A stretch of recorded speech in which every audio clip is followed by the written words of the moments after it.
पिता तुम्ही, तुम्ही वा बंधु सुसखा तुम्ही, तुम्ही विद्या सुद्रोणं तुम्ही, तुम्ही सर्वं मम देव देव। मेरे सतगुरु आप हो, सब संतन के सरताज। शरण पड़े की राखें प्रभु जी तुम ही लाज। शरण पड़े की राखें प्रभु जी तुम ही लाज।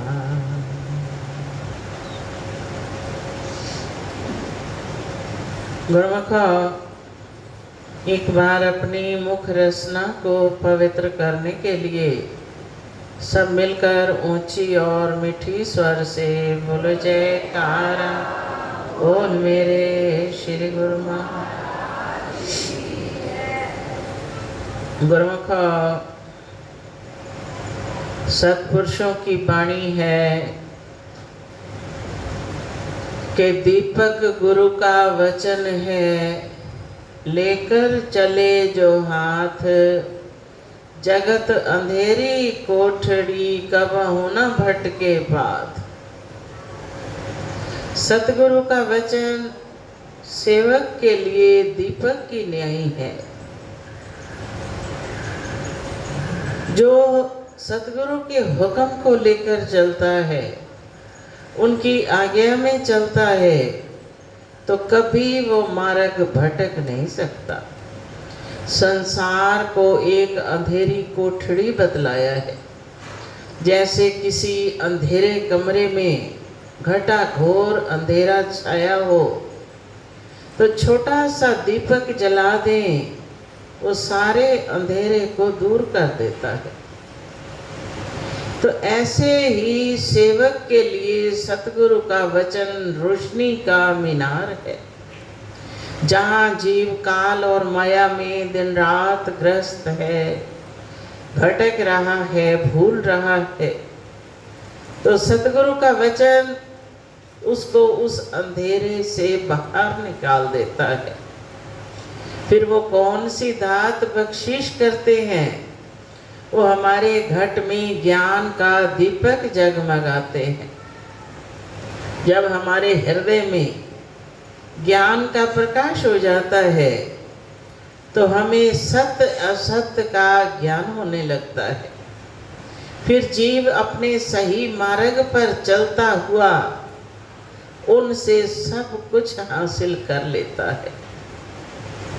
सब कुछ गुरु के पास है, पाइए अपने भाग।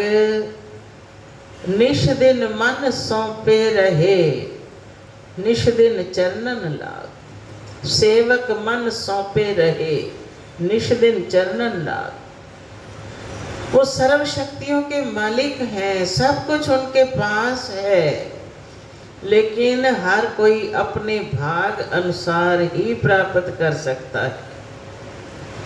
सेवक जो अपना तन मन उनको समर्पित कर देता है, सेवक मन सौंपे रहे, निश दिन चरणन लाग। जो अपने मन को उनके समर्पित कर देता है और चरण कमलों में विश्वास रखता है, वो उतनी उतनी अधिक उनसे भक्ति की दात हासिल करता है। वरना अनेकों लोग मिलते हैं, दर्शन भी करते हैं महापुरुषों के, लेकिन सब एक जैसा लाभ क्यों नहीं उठा सकते कि जितना जिसका विश्वास है उतनी वो दात हासिल करेगा। जब तक मन में दृढ़ विश्वास नहीं, सामने बैठा हुआ भी वंचित रह जाएगा। उनसे जो दात प्राप्त करनी है वो पा नहीं सकेगा। तो इसलिए महापुरुष बार बार हमें चेतावनी देते हैं और बार बार ये वाणियाँ हमें सुनाते हैं कि सतगुरानु सब कोई देखदा, जेता जगत संसार, पर डिठिया मुकत न हो वहीं, जे चर शब्द न करें विचार। अनेकों दुनिया उनके बैरूनी स्वरूप को देखती है। जितना भी संसार है, न जाने कितने लोग उनके दर्शन करते हैं, मगर सब एक जैसा लाभ क्यों नहीं उठाते? सतगुरु सब कोई देखदा, जेता जगत संसार, पर डिठिया मुकत न हो वहीं, जे चर शब्द न करें विचार। खाली देखने से हमारा कल्याण नहीं, अगर हम उनके वचनों पर अपने मन को लगाकर विचार नहीं किया कि इनका हुक्म क्या है हमारे लिए, ये हमारे लिए क्या हिदायत दे रहे हैं, अगर उसको नहीं माना तो पास बैठा हुआ भी उनकी भक्ति की दात से वंचित रह जाएगा।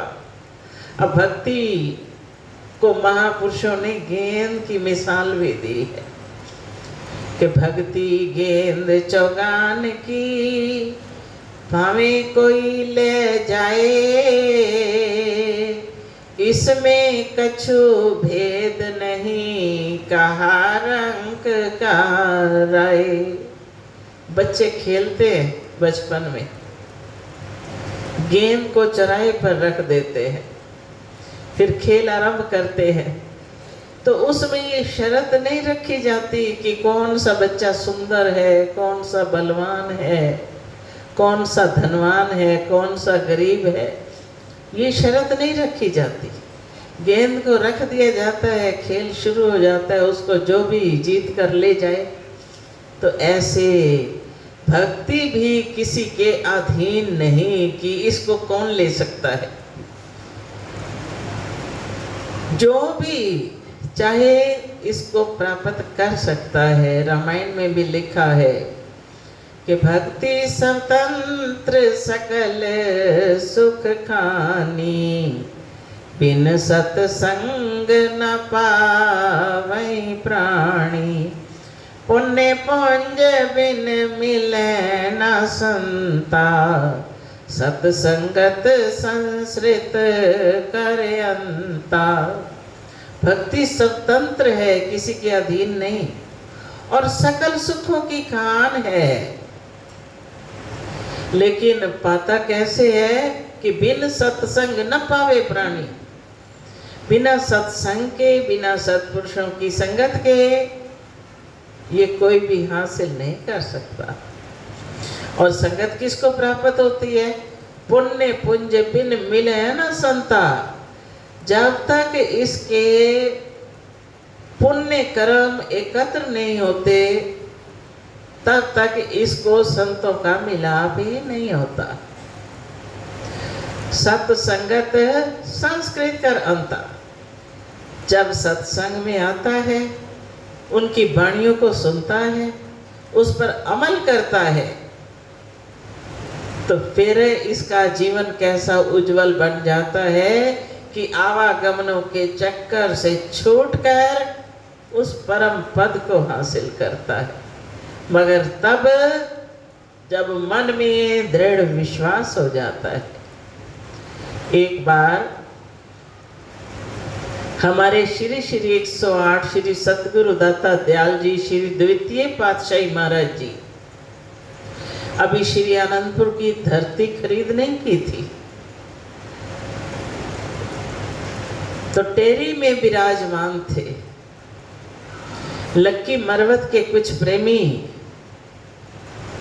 श्री चरणों में उपस्थित हुए, आकर विनय करी कि महाराज जी अब आप हमारे साथ लक्की मरवत कृपा करो।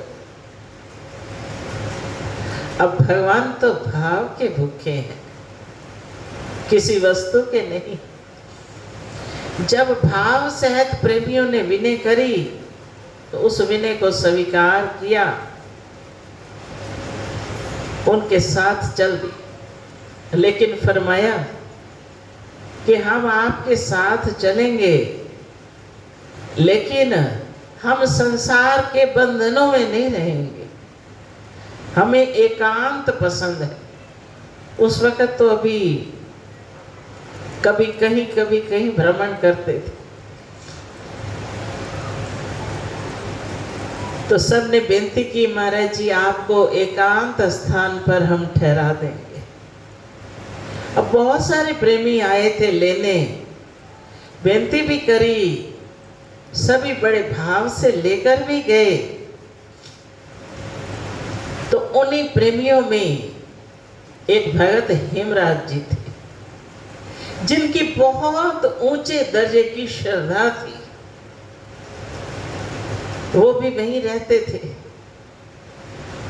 तो उनकी इतनी दृढ़ श्रद्धा थी कि और सब पीछे हट जाएं, लेकिन वो हर वक्त गुरु के हुक्म को सन्मुख रखते।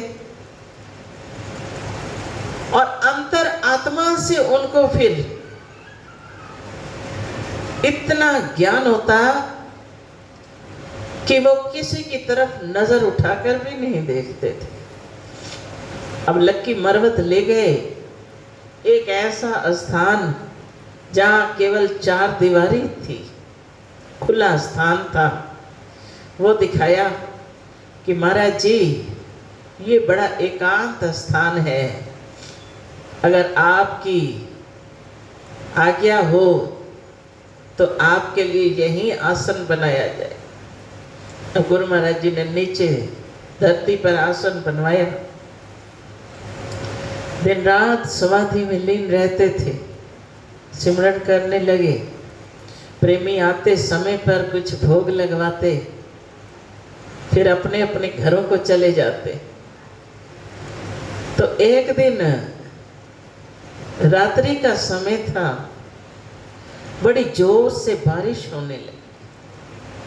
इतनी अधिक बारिश कि कोई बाहर भी ना निकल सके, मूसलाधार बारिश थी। अब सभी प्रेमी अपने अपने घर में बैठे हुए।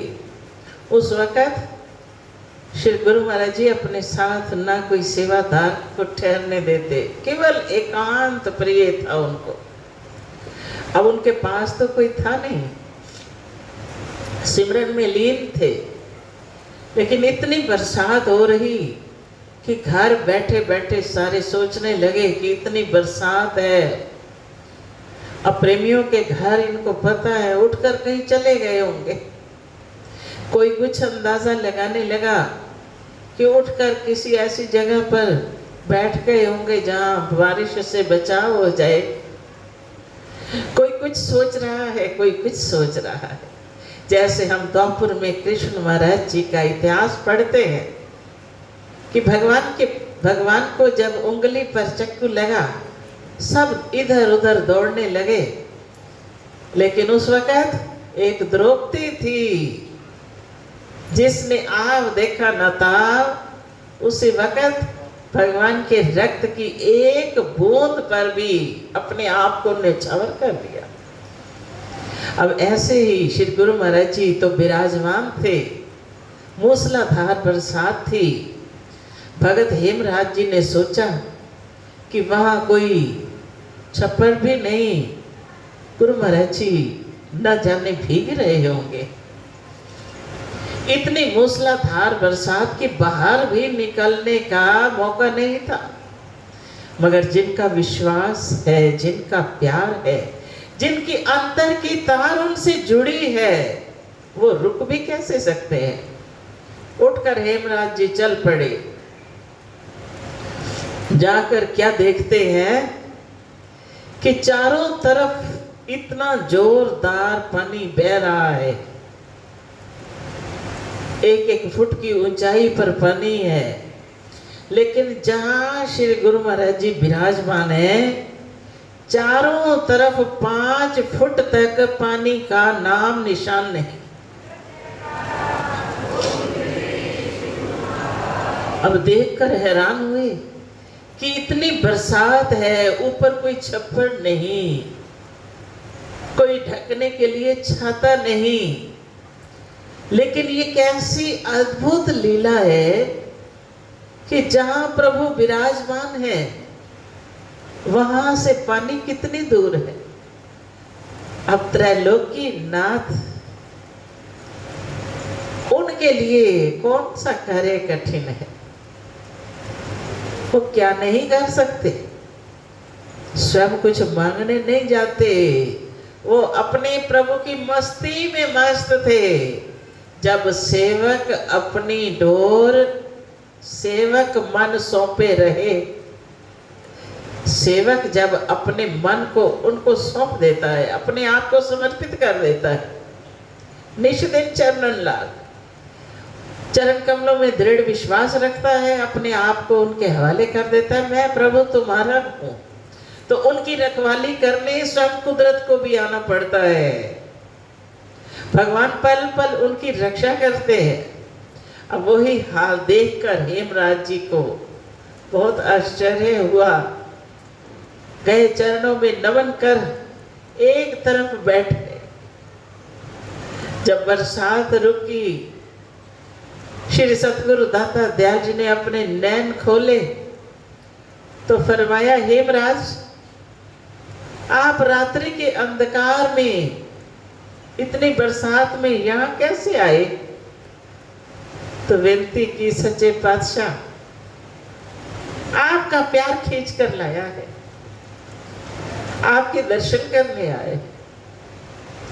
जब ऐसी भाव भरी उनकी वाणी सुनी, अपने गले लगा लिया। अब जानते थे कि प्रेमी तो अनेकों हैं, न जाने सैकड़ों प्रेमी वहां रहते थे, लेकिन जब हेमराज जी आते, गुरु महाराज जी उनकी भक्ति को देखकर उन पर विशेष दृष्टि रखते, तो सभी कहते थे, न जाने इन पर इतनी दृष्टि कैसे डालते। अब प्रभात हुई, सभी आए, चलकर सबने देखा ये कौतक, तो हैरान रह गए कि भगत हेमराज जी बरसात में एक तरफ कोने में बैठे हैं और श्री गुरु महाराज जी के आसपास तो जमीन भी गीली नहीं हुई। देखकर हैरान भी हुए, नमन किया कि प्रभु आपकी लीला बड़ी न्यारी है, आप तो उन शक्तियों के मालिक हो कि सारी सृष्टि के रचता हो, तो इसलिए उनको भगवान कृष्ण महाराज जी का दर्जा दिया था श्री परमहंस दाता दयाल जी ने। जब आगरा में तपस्या करते करते शरीर स्थूल हो गया, उठने की भी हिम्मत नहीं, प्रेमियों ने रूई पर उनको उठाकर परमहंस दाता दयाल प्रथम पातशाही जी के सन्मुख किया, तो श्री गुरु महाराज जी ने फरमाया कि ये दरबार के सच्चे लाल हैं, लाखों तो इनका बीज होगा, फल तो अनगिनत होगा। ये राम और कृष्ण की पदवी हासिल कर चुके हैं, जो इनसे लड़ेगा सो हारेगा, जो इनसे प्रीत करेगा वो दुनिया में जीत पाएगा। ये वरदान प्रथम पातशाही महाराज जी परमहंस दाता दयाल जी ने उनको दिया। तो बाद में कितना कार्य किया। आज जहाँ श्री अनंतपुर हम जाते हैं, वो धरती भी खरीद करी, सारा नक्शा भी बनाया, तो आज प्रेमी कितना सुख ले रहे हैं। ये उन्हीं का बीज है, उन्हीं की कमाइयाँ हैं। ऐसे उच्च महापुरुषों की हमें चरण शरण मिली, उनके चरणों में आकर मस्तक झुकाने का अवसर हमें प्राप्त हुआ, तो हमारे कितने अहोभाग्य हैं कि हम उनके सेवक कहलाते हैं। तो चरणों में यही विनती करें कि ऐ प्रभु, हमारा मन हमेशा आपके चरणों में जुड़ा रहे और दिन प्रतिदिन मेरी प्रीत बढ़ती रहे, कभी लगी हुई प्रीत टूटने ना पाए, हर पल आपका साथ हो और सर पर आपका हाथ हो। बोलो जयकार।